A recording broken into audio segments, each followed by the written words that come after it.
अॼुकल्ह हले पियो ही जेको कल्ह ॻाल्हायो ट्वीट कयो आज़म स्वाती टियों ॾींहं हुन खां पोइ कल्ह हुनखे खणी विया सेनेटर खे कपिड़नि खां आजो करे। ही नओं ट्रेंड आहे। पहिरीं हुनखे कपिड़नि खां आजो करे कयो वियो शहबाज़ गिल खे, त सियासी मुखालफ़नि खे फ़िलहालु कपिड़ा लाहे छॾियो। इहो हिकिड़ो नओं ट्रेंड आहे।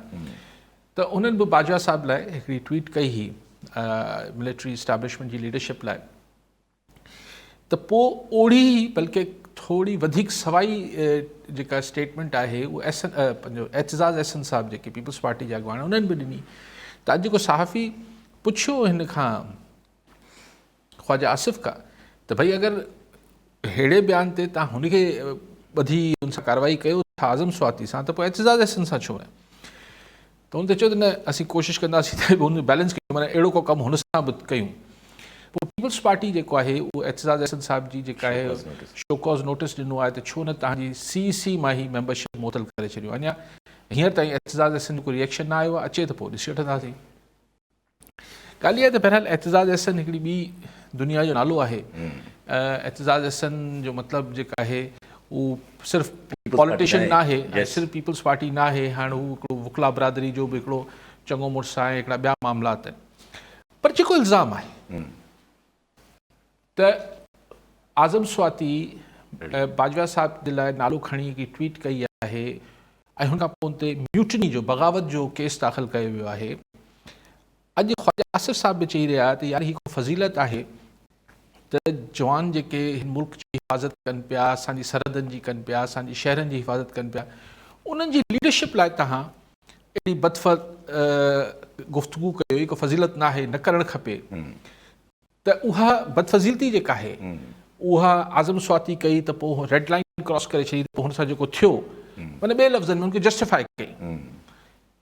ऐं एतिज़ाज़ अहसन बि इएं कयो आहे त हुन सां बि शायदि हाणे घटि न थींदी।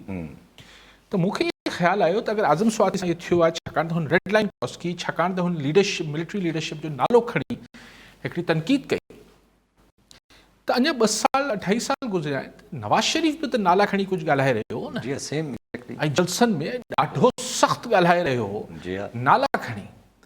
त अगरि त पैमानो अगरि बैलेंस क्रिएट करिणो आहे ख़्वाजा आसिफ़ खे त भई PTI जो आज़म स्वाती थी वियो, हुन अहिड़ी गुफ़्तगू कई, पीपल्स पार्टी जो एतिज़ाज़ अहसन थी वियो, अगरि हिन जे ख़िलाफ़ बि कार्रवाई कनि था त पोइ नवाज़ लीग नवाज़ शरीफ़ बि त इहा गुफ़्तगू कई न नाला खणी। ऐं नथो चाहिए करणु खपे, डोंट टेक मी रॉन्ग, ऐं नथो चाहियां त इहे करणु खपे, पर अगरि ही बग़ावत ऐं गद्दारी जे ज़ुमरे में इहे ॻाल्हियूं अचनि थियूं